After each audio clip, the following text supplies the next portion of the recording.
Assalamualaikum warahmatullahi wabarakatuh. Salam sejahtera, salam satu Malaysia, salam dari Borneo, Sabah, Malaysia. Alhamdulillah, hari ini puasa kita puasa yang ke-6.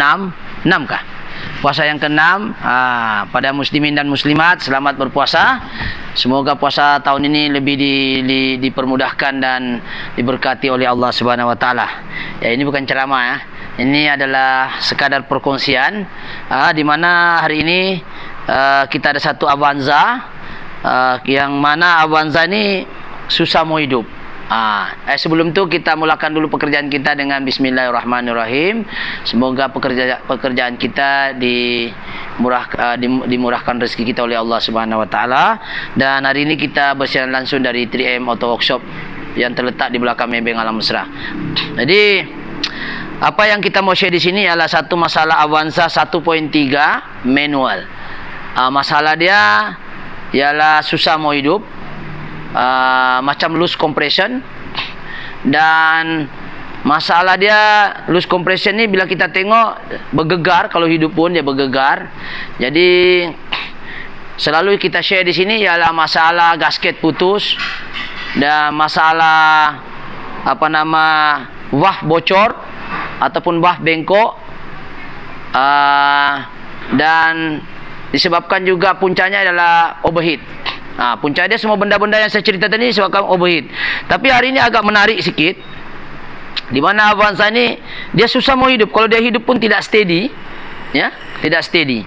Selalunya faktor-faktor susah mau hidup ni ialah kita andaikan pil pump okey, api okey, coil api okey semua. Tapi yang case yang ini agak menarik sikit. Coba kameramen maju ke depan. Kita tengok apa ya, kalau kita perasan ini kereta dalam keadaan top. Avanza ni kita terpaksa buka dia. Avanza 1.3. Kita tengok di sini. Ya. Kita tengok di sini. Kita perasan je apa bezanya piston dalam keadaan top ni. Piston nomor 1 ini kawasan timing chain. Ya, kawasan timing chain.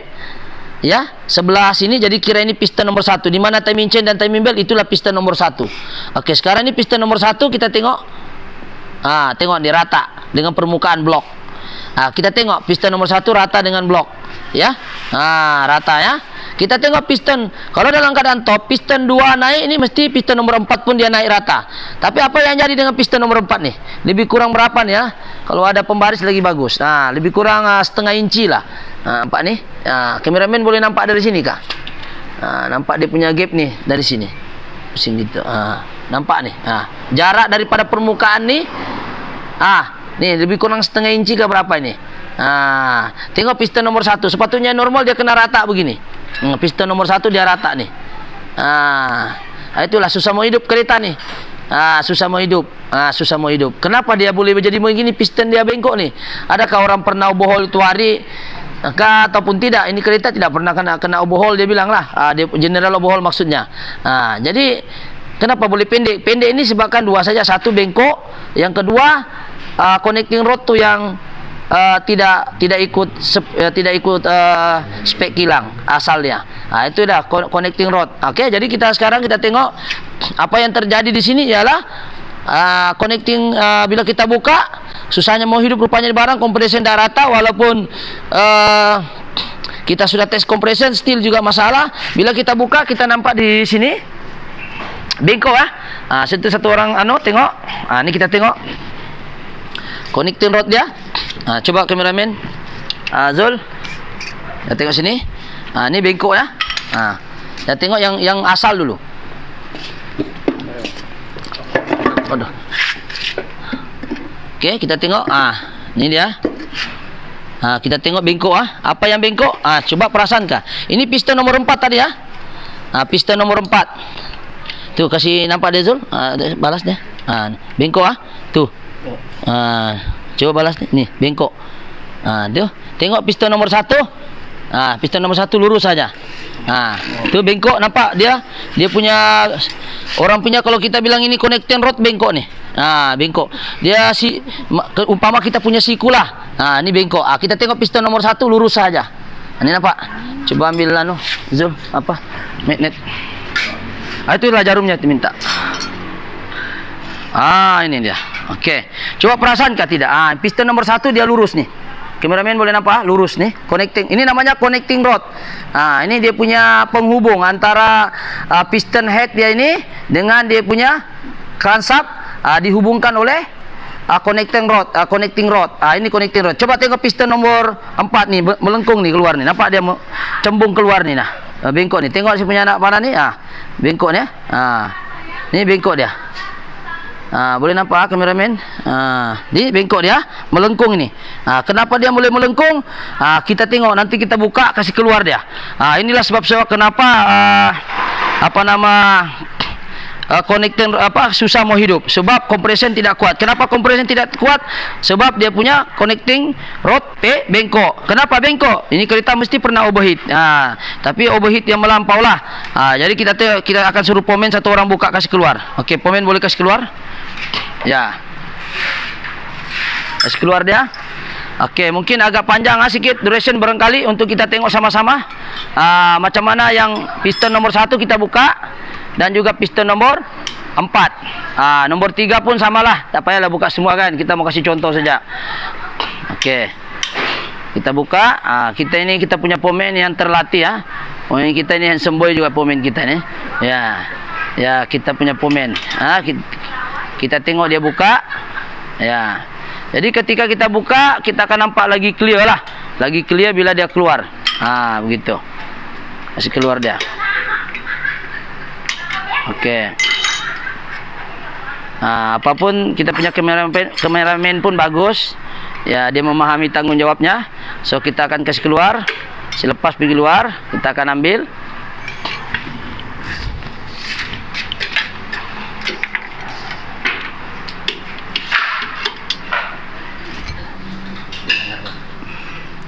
Kita akan tonggeng dia.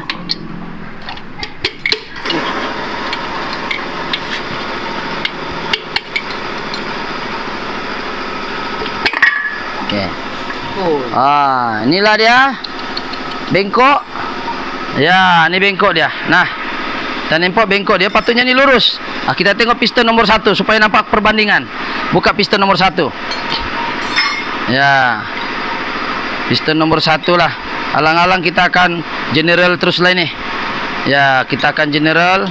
Dia punya ring pun ada yang jam ada yang jam. Jadi bila dia bengkok begini, memang compression tidak sekata lah. Walaupun 10 kali kau ganti, itu head gasket sama juga tuh. Koskim pun sama juga. Jadi gasket tidak ada problem. Yang problem adalah connecting rod. Jadi kita tengok piston nomor 1. Apa bezanya? Kita tengoklah. Okey.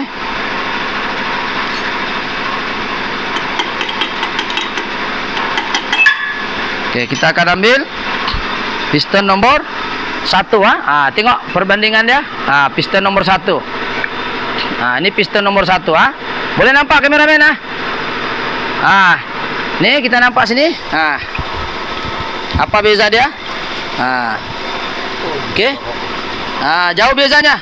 Jadi ini connecting rod menghubung macam mana dia mau sama tinggi. Nah, ni nampak. Ni. Nah, dia beza tau. Itulah beza, dari sini pun nampak sudah. Ni lurus. Nah, nampak bengkok. Dia bengkok ni sebabkan biasanya overheat lah. Kalau kita bilang bengkok sebabkan oleh valve, lari timing chain putus ke apa tu marking lari, mesti ada bekas di sini luka. Tapi sini tiada luka, maknanya timing chain tidak lari setting. Yang ini biasanya begini disebabkan oleh suhu terlalu panas.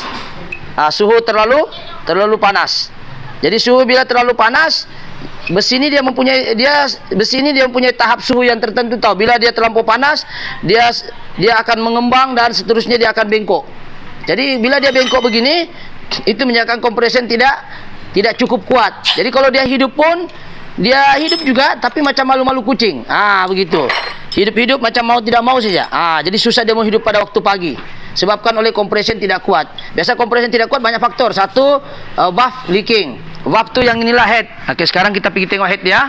Ini dalam plastik head dia. Ini kita sudah ganti dia punya valve sini. Ni kita bungkus. Kenapa kita bungkus? Macam inilah. Sini contoh ini. Ini valve dia. Okey. Ini valve kalau ada leaking pun masalah juga. Contoh kita tengok, kita pusing. Kita tengok faktor-faktor compression lari ialah valve. Okey, kita sekarang tengok sini. Kita tengok sini. Kameramen dari sebelah sini. Okey. So kita dapat ada markingnya. Okey. Jadi faktor compression lari adalah disebabkan oleh valve yang grind valve tidak bagus ataupun valve-nya yang makan. Macam ini ada satu makan, kita ganti baru. Yang lain kita grind valve saja bagus. Jadi kita tes leaking, kita masuk minyak, kita tembak angin, tiada sudah bubble keluar nih. Salah satu compression lari adalah valve yang tidak bagus grind ataupun valve itu sudah makan. Valve itu yang sudah makan, contoh macam ini. Valve yang sudah makan. Sekejap saya suruh satu orang ambil itu valve yang sudah makan lah. Jadi faktor compression lari satu ialah grind valve tidak bagus, tentu valve itu sendiri yang bermasalah. Yang kedua, yang ketiga, ini contoh valve lah. Ini kalau dia sudah makan begini, kan, tidak cantik grind valve-nya, dia akan menyebabkan angin akan limpas. Ketika dia TDC, top dead center, ini barang kena tertutup dua-dua. Tapi bila bila dia TDC, dia tidak tutup rapat nih. Jadi ada angin miscompression di sini. Itu sebab dia lemas.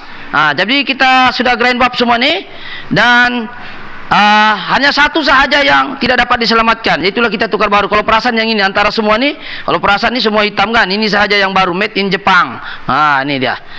Yang ini semua kita pakai balik, kita grind valve saja dia. Kita sudah tes, masuk minyak, kita tembak angin dari sini, tidak ada bocor. Ini salah satu kenapa dia tidak bocor ya. Tidak bagus compression dia. Sebab apa istilahnya? Dia punya compression tu lari. Jadi tes compression ini kita sudah tes juga. Kita sudah tes di video lain, jadi saya rasa tidak perlu diulang. Yang pasti sini tiada leaking. Itu faktor pertama ialah yang tadi punca utama adalah connecting rod bengkok. Faktor kedua tadi adalah valve itu tadi. Faktor ketiga valve itu tidak bagus grind valve-nya, dan yang ketiga disebabkan oleh faktor valve ni makan. Yang keempat disebabkan oleh gasket putus. Gasket putus macam ini cerita Maibi. Ini Maibi lah. Ini contoh kalau gasket putus begini, compression pun boleh lari. Ini yang keempat kalau ini. Ini boleh lari. Okey. Jadi ini pun sama. Ini Saga Iswara. Ini putus juga. Compression pun lari, susah mau hidup. Ini kita sudah overhaul Maibi dengan ini hari pula Avanza lagi. So persoalannya satu saja, macam mana boleh jadi putus ni semua, dan efeknya sangat besar, iaitu boleh menyebabkan connecting rod bengkok, menyebabkan gasket putus, menyebabkan juga komponen-komponen lain di enjin itu boleh menghadapi masalah. Satu saja masalah adalah sistem pendinginan kereta itu bermasalah. Apa sistem pendinginan kereta itu? Yang pertama kena jaga ialah radiator kena jaga, fan motor kena jaga, termostat kena jaga, water jet jangan ada leaking, hose bypass, hose apa semua, hose tu jangan ada leaking. Yang kelima, sistem pendingin kereta juga ECT sensor. Kalau dia pakai ECT sensor, kalau dia macam kanci dia pakai thermo switch, pakai switch fan, pakai itu. Kalau ECT ni engine coolant temperature, kalau dia tidak hidup, kipas baru pun boleh masalah. Jadi faktor kepada sistem pendinginan tidak dijaga ni boleh menyebabkan efek yang sangat besar, yang seperti mana yang saya nyatakan tadi, boleh menyebabkan satu tahap yang teruk. Kalau yang sampai bengkok macam tadi sana tu, sampai bengkok macam tadi tu, boleh disebabkan oleh suhu yang terlalu panas ya. Sebab benda ni susah mau bengkok kecuali dia berlanggar. Bengkok ni dua saja, satu terlampau panas, yang kedua dia timing chain lari ataupun timing belt lari dia berlanggar. Sama ada dia yang bengkok tu valve, ini yang sekejap saya ambil contoh lah ini kan. Ini valve. Okey, dia naik. Ketika dia naik, dia turun. Sepatutnya timing yang betul. Ketika dia naik, valve pun naik. Ketika valve turun, piston pun turun. Tetapi bila timing belt lari, dia berlanggar. Jadi bila berlanggar, dua saja yang boleh kalah. Sama ada kalah di atas atau kalah di bawah. Kalau kalah di bawah, boleh jadi connecting bengkok ataupun boleh juga pecah yang ini. Sebab dia berlanggar. Itu timing lari. Tapi yang case ini tidak ada kesan langgar. Namanya timing belt tiada bekas. Kalau ada bekas langgar, dia ada bekas di sini. Berlanggar dengan ini besi ni. Tapi tidak ada. Tidak ada bekas nih kalau kita nampak. Mungkin tidak clear lagi sebab kotor tiada, bersih ya. Ini marking, ini titik saja. Tapi jadi faktor yang utama kepada bengkok ini adalah masalah connecting rod yang bengkok. Sebab itu kenapa kereta susah mau hidup, sebab compression lari. Kenapa compression lari? Sebab connectingnya bengkok. Jangan cakaplah bila compression lari mesti connecting rod. Tidak juga. Banyak kes-kes kita jumpa valve sahaja ini saja masalah. Ada juga kita jumpa ini okey. Tapi masalah gasket sahaja putus. Banyak punca dia. Jadi apapun kesimpulannya, nasihat saya ialah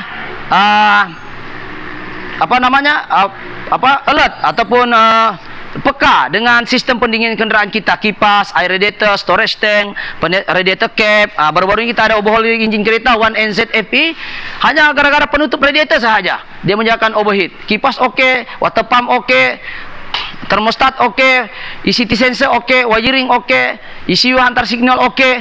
Tapi gara-gara penutup tu dia lari pergi storage, lama-lama air kurang. Bila kurang, overheat. Bila overheat, putus gasket. Bila putus gasket, susah enjin mau hidup. Itulah efek-efek dia. Jadi itu sahaja sekadar perkongsian pada hari ini. Kameramen, tengok berapa minit sudah? 15 menit. Jadi itu saja perkongsian pada hari ini. InsyaAllah semoga video yang serba ringkas ini boleh memberi manfaat kepada anda di luar. Kita bukan pandai, tapi kita share sahaja apa yang kita tahu. Mudah-mudahan memberi manfaat kepada anda ataupun diri saya sendiri juga. Bolehlah share-share dengan family, dengan keluarga, ya, untuk kita sama-sama belajar tentang pentingnya penjagaan kenderaan anda, yaitu terutama kereta-kereta yang kereta baru sekarang ini cerewet. Jadi sistem pendinginan dia mesti ikut spek kilang lah. Kalau ada coolant di radiator suruh letak coolant, kau letaklah coolant.